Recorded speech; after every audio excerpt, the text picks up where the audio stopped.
Está con nosotros Sebastián Soler, yo lo presenté hace un ratito. Sebastián Soler fue viceprocurador del Tesoro. O sea, Sí, trabajó entre el 2019 y el 2023, o sea, en la época del Frente de Todos. Trabajaba el procurador en ese momento, era Carlos Zanini, y trabajó directamente este tema. Sebastián, bienvenido. Mucho gusto. Hemos conversado por WhatsApp muchas veces. Contame como si fuera alguien que no entiendo nada. ¿Qué es lo que sentiste? ¿Qué es lo que podés explicar que pasó el viernes?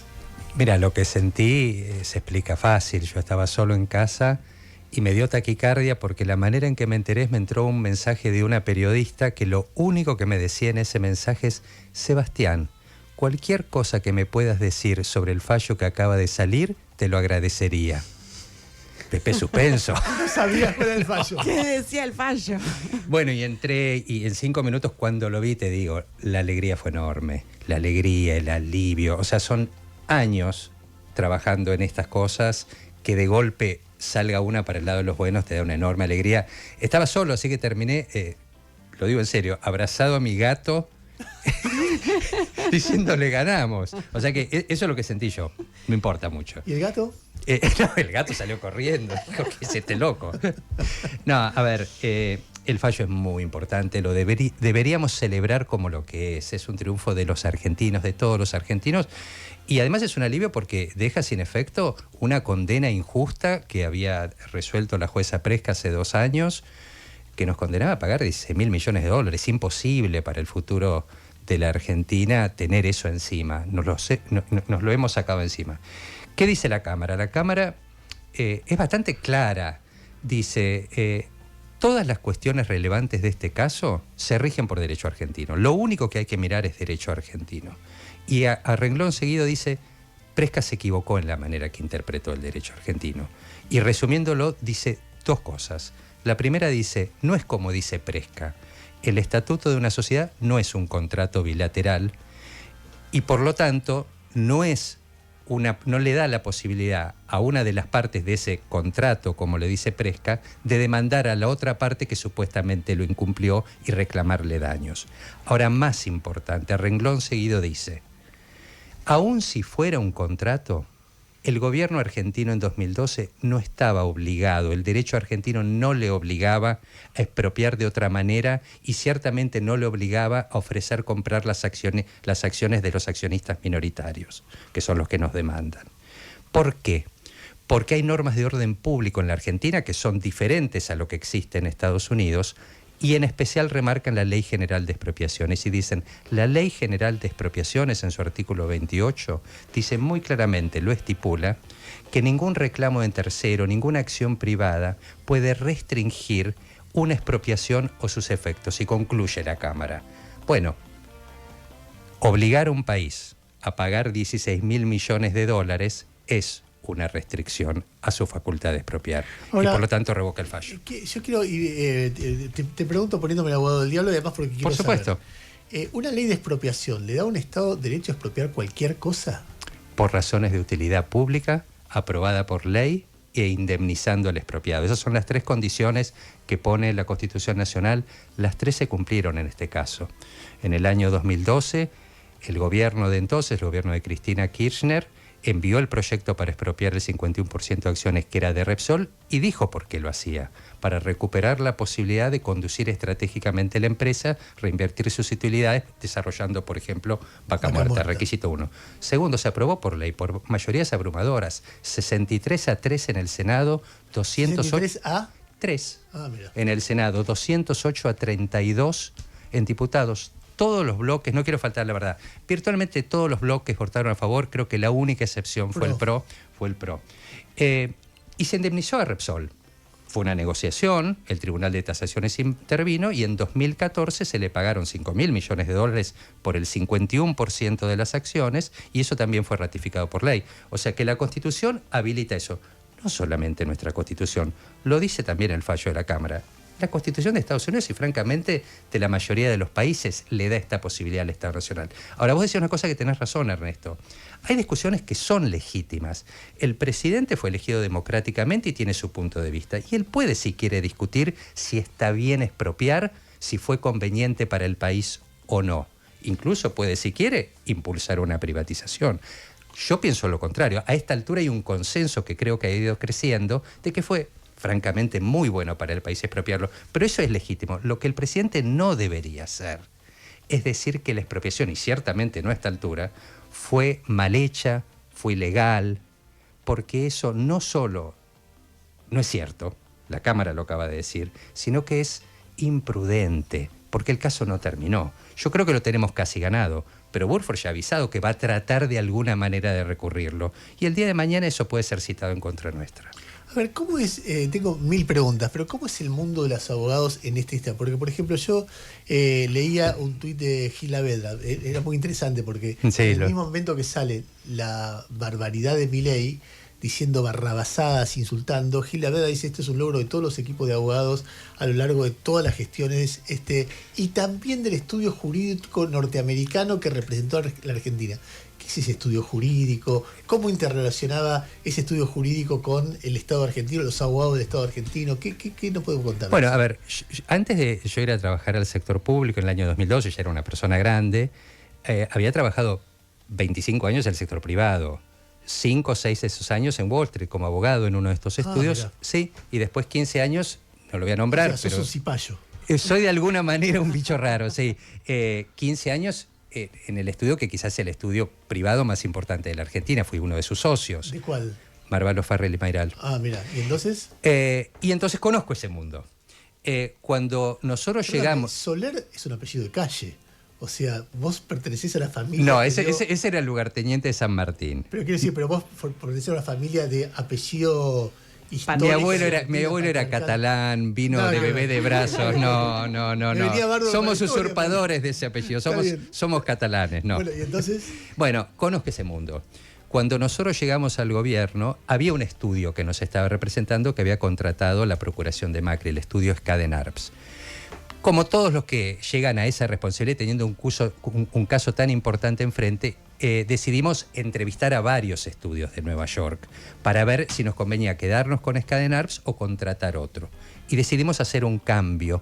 Contratamos al estudio Sullivan y Cromwell, entre otras razones porque ya llevaba un caso argentino y nos parecía eficiente desde el punto de vista económico consolidar las defensas. Ese es el mismo estudio que en una decisión correcta del gobierno actual fue confirmado en la defensa, es decir, trabajó con nosotros 4 años y sigue trabajando hasta el día de hoy. Sí. Son espectaculares. Ahora, como las cuestiones son todas de derecho argentino, no alcanza con tener un estudio en Nueva York. Vos tenés que tener abogados argentinos que nutren de contenido lo que se dice en los escritos, lo que se expresa en las audiencias.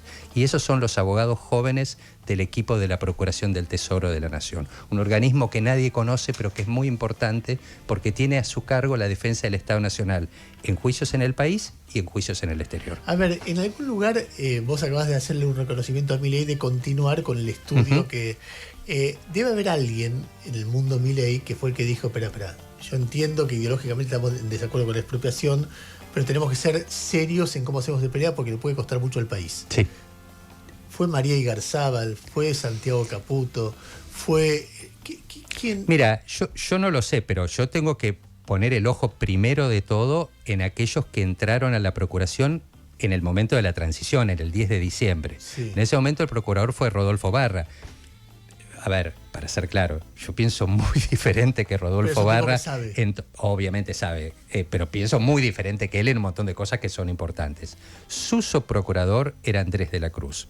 Andrés de la Cruz yo lo conozco de la vida profesional y personal.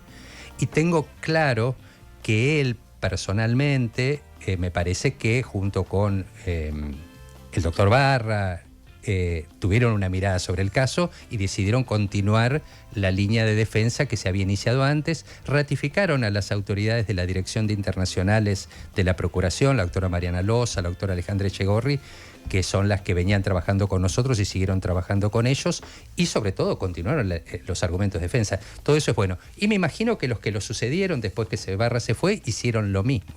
O sea, lo que yo veo, para ser claro, es cuando yo miro los escritos que se presentan, las cosas que se han dicho estos 2 años en el juicio, veo un trabajo impecable. Es decir, hicieron lo mismo que veníamos haciendo nosotros y es lo que recoge la Cámara en el fallo a favor.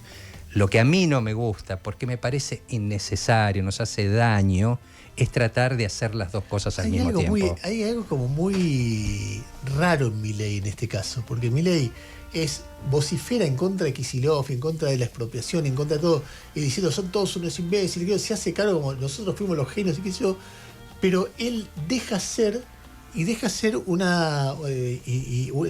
permite que haya una conducta racional en este caso, de continuidad como Estado, de ratificación de lo del estudio jurídico que ustedes eligieron, etcétera, etcétera, etcétera. Hay algo como raro, ¿no? Bueno, hay una obligación. La ley argentina exige que los abogados del Estado usen todos los recursos disponibles bajo la ley. No pueden desestimar un caso, decir, che, hasta acá llegamos, negociemos.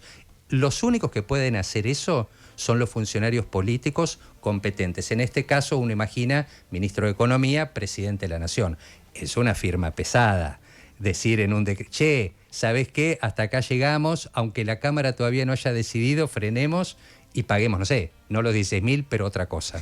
De hecho, vos a lo largo de todo el proceso destacabas todo el tiempo cómo el discurso iba por un lado y el accionar de los abogados del Estado iba por otro. Sí, porque quiero ser honesto. De nuevo, destaco la defensa técnica que se hizo, pero me molesta mucho, de nuevo, no en lo personal, hace un daño ese doble discurso. Vos decías hace algunas horas que el daño potencial sigue estando porque podría haber un reclamo en el CIADI que se agarre de los discursos que está dando el presidente ahora. Sí, bueno, de nuevo, no lo quiero exagerar. ¿Por qué? Lo que pasó el viernes es muy importante. No es definitivo, pero es decisivo. Para ser claro, si nosotros hubiéramos perdido el viernes, no nos quedaba mucho para hacer más que ganar tiempo. Entonces, pueden ir al CIADI, yo creo que no les va a ir bien, pero sí, pueden citarnos en contra y eso no está bueno. Sebastián, vos dijiste soy un bicho raro. Me interesa un poco preguntarte por eso. Vos sos un abogado exitoso que labura 5 años en Wall Street y que de repente aparece con un cargo muy importante en los equipos kirchneristas. O sea, no va una cosa con la otra, o va muy excepcionalmente una cosa con la otra. No, es generacional. Vos me vas a entender, Ernesto. Yo tengo... más o menos la misma edad que vos. Eso quiere decir... Está siendo delicado. No, yo creo que soy más grande. Yo soy del 60. Ah, sí, sos un poco más grande. Soy sí. un poco más grande. Bueno. Pero vos y yo... Tampoco no un parece, montón. ese es el problema, que no parece. Tampoco un montón igual. Nah, vos y yo tuvimos la misma experiencia... Acá no pasa oportunidades. No, es tremendo. No sé cómo lo soportás. No hablo nunca. Alta política internacional. Estaba escuchando. Ella escucha todo. Ella escucha y registra todo. Pero el momento que entra el partida de joderme, ahí todo el mundo se siente libre. No, a ver, ¿cuál es la experiencia más importante de vida que tuvimos nosotros en términos cívicos? 1983. Yo soy de la generación, yo empecé a militar en el radicalismo, en la Franja Morada, en la coordinadora de Santa Fe para Alfonsín el año 81. Eras del Chanqui Cáceres. Pero toda la vida. ¿Y entonces? Empecé a trabajar ahí y soy alfonsinista. Hasta el día de hoy me reivindico como alfonsinista. Por supuesto, viví todo lo que significó ese gobierno hasta el final y en el 89 me fui a estudiar a Harvard pensando voy y vuelvo, que yo demoré un poco más. Para cuando volví, yo ya... Nada, no me metí en política, había sido una decepción. Eras otra persona, sí. Pero era otra persona, esos eran mis valores. Cuando llega el kirchnerismo, yo identifico en el kirchnerismo algo francamente parecido a lo que yo había sentido en la década del 80. Pero nada, acompañaba desde afuera. Lo que para mí cambió fue la muerte de Néstor Kirchner. En el 2010, cuando Néstor muere, yo me acuerdo y dije, che, Sebastián, estás hecho. O sea, ¿qué haces si no das una mano? Por además nos sentíamos muy amenazados. Recordamos ese momento, Cristina, de negro. Y entonces yo no conocía a nadie, yo no soy peronista, no conocía a nadie en el peronismo. Pero quería de alguna manera dar una mano. Y no voy a contar cómo llegué, pero tenía una única persona que tenía alguna conexión. A esa persona le dije, che, si hace falta, y bueno, me llamó Mercedes Marco del Pont para que la asesorara en el Banco Central. Fui chepibe de Mercedes hasta que Mercedes dejó el Banco Central. Fue chepibe del equipo de Kicillof. Me fui a mi casa cuando ganó Macri, 4 años. Y para cuando esos 4 años pasaron y volvieron, ahí sí, yo ya estaba dentro del espacio y me ofrecieron este cargo. ¿Y te lo ofreció Zanini directamente? Sí. No lo conocía. ¿Y no sospechaban de vos porque eras de Wall Street? Me parece que había hecho ya... No, a ver, al principio cuando llegué me tuvieron en el freezer en 2011 un poquito. Mercedes, che, este que vino parece muy capaz, pero no sabemos quién es. Pero a ver, el test es este. Estuve los 2 años, trabajé, me banqué ser un chepibe después de haber tenido una carrera profesional relativamente exitosa. El sector privado era raro, ¿viste? Che, vení para acá, mírame este expediente. De golpe tenía jefes de nuevo, hacía muchos años que no tenía. Pero lo que hice sobre todo fue, los 4 años que estuvimos en el llano, me la banqué. Yo no volví al sector privado. Esa etapa había terminado. Colaboré escribiendo, colaboré asesorando, y entonces para cuando en 2019 ganamos, me tenían confianza. De nuevo, ¿sabés cuál es la palabra? Ideología, valores. Yo creo en estas cosas. Otra gente tiene derecho a pensar otras cosas. Yo te voy a decir que me pasa a mí viendo de lejos. Que por un lado, así como de Milei ves una contradicción, en toda esta historia de YPF, ves por un lado un kirchnerismo que lo que yo veo que sabe, mucho tachín antiimperialista, una historia con la política energética que es con momentos de oscuridad horrible. Y de repente ves en este caso un proceder distinto, ¿no? Que un proceder profesional, inteligente, estratégico, etcétera. ¿Cuál de los dos de verdad? Porque digamos, yo podría con los mismos valores que vos decir, está bien, están expresando cosas en las que yo creo, pero mirá lo que son en la realidad, mirá De Vido, mirá López, mirá esto, mirá lo otro, mirá la tragedia de 11, hay 1000 cosas para decir, no te metas ahí. Yo sé cómo lo resolví ¿cómo resolviste vos eso?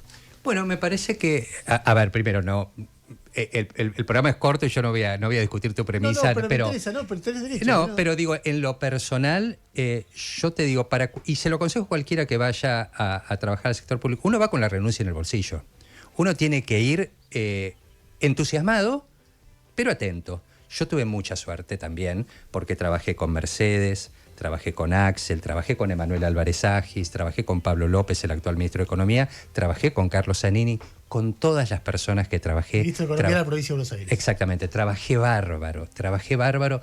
Son personas honestas, capaces, trabajadoras. Quiero creer que todo es suerte, pero por supuesto la política es ancha y profunda. Te puede tocar trabajar en un lugar donde estés incómodo y bueno, y ahí sabrás qué es lo que tenés que hacer. También claro. Los medios, También los medios. Por supuesto. Son anchos e incómodos. Y uno trabaja en lugares donde no coincide y ve si hay espacio, ¿no? Para lo que uno es, si es que cree en su independencia, ¿no? Qué sé yo. A ver, 10:10, Sebastián, te agradezco mucho que hayas venido, realmente un lujo. Para nosotros son temas muy ajenos, muy lejanos, imagino, para la gente. Entonces, conocer un poco los vericuetos, la historia, el estudio que está ahí, el estudio que estaba antes, cómo hacerlo. Hay toda una cosa de poder espiar un poquito de cómo se construye algo. De hecho, a Sarabia Frías lo hemos entrevistado varias veces, era interesante escucharlo también. Bueno, hay toda una historia muy interesante detrás del fallo de YPF, ni que hablar detrás de la historia de YPF. Quiero cerrar con algo que me parece importante esta historia. Ahora 10:15, porque quizá un poquito más tarde van a escuchar a Noé contar las noticias de la mañana. Después vamos a iniciar una sección que seguramente tenga una frecuencia mensual, que a mí me interesa mucho porque... Y a mí como escucha de la radio también. A ver la primicia. Yo con alguien que... Uno de los políticos con los que tomo café, no digo habitualmente, pero bastante a lo largo de los años, es Martín Lustó. Y a mí siempre me sorprende que en el momento que nos juntamos, en lugar de hablar de convivencia política, empezamos a hablar de libros. O sea, y yo dije, tenés que hacer una columna, una vez por mes vení a contar libros para entender el mundo. Y hoy a las 10:30 más o menos va a venir Martín a contar eso. O sea, tenemos por delante un programa interesante, intenso, más la actualización de todo lo que pasó en Santa Fe, etcétera. Pero quiero cerrar este bloque con algo que va más allá del fallo, que fue como abrir el programa en el día de hoy. A mí me parece que no puede transformarse un triunfo en una ocasión para ser miserable.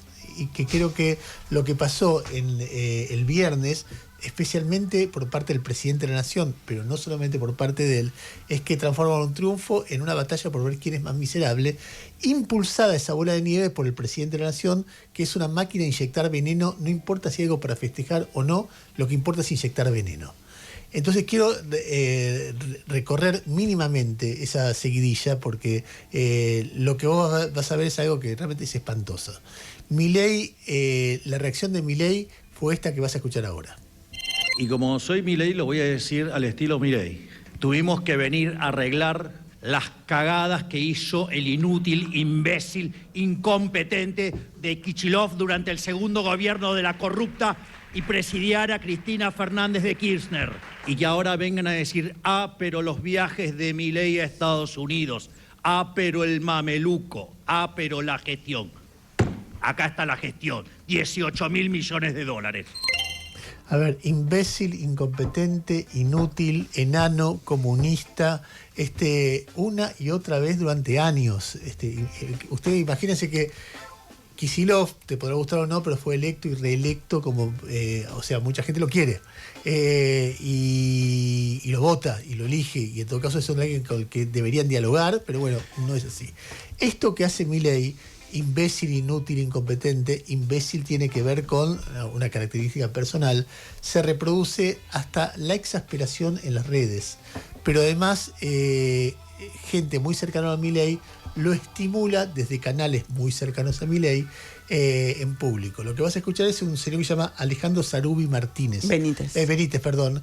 Es un hombre que en las redes, vos te metés en la cuenta de Twitter de él y es realmente la barbarie, ¿no? Pero no es necesario porque lo vas a ver ahora. Hizo una editorial en el streaming Carajo, donde lo pone a Axel Kicillof deformada la cara con ojitos de un chico de síndrome de Down, con síndrome de Down. Y hace todo su rosario de insultos tiene que ver con eso, retrasado mental, etcétera, etcétera. A cuento de algo que Kicillof hizo bastante bien. Como todo es opinable, pero ¿desde qué lugar? Pero además todo esto, sin el presidente, no tiene demasiada relevancia, pero con el presidente de atrás, tratando de estimular esto, tiene de porquería todo este proceso. Escúchalo. Ahora, algunos kirchneristas dirán, bueno, pero entonces al final Axel tenía razón. No tenía razón. Axel es un imbécil, no le da la cabeza. No le da la cabeza, nunca le dio la cabeza. Te das cuenta cuando habla, te das cuenta cuando gestiona, te das cuenta cuando administra. Es un tipo que no tiene luces, ningún tipo de luz. Es un completo idiota, para quedar bien claro. Sigan quejándose de los aviones, sigan quejándose de los vuelos, sigan quejándose de los viajes, sigan quejándose de los eventos, sigan quejándose de la rosca que hacemos con Estados Unidos. Ustedes sigan quejándose. Nosotros, mientras tanto, eliminamos deudas. ¿Ok? Estuvieron 20 años haciéndose la paja y reventando a este país, haciendo todo mal y choreándose hasta los lápices de hasta de la última dependencia de la oficina más recóndita del Estado.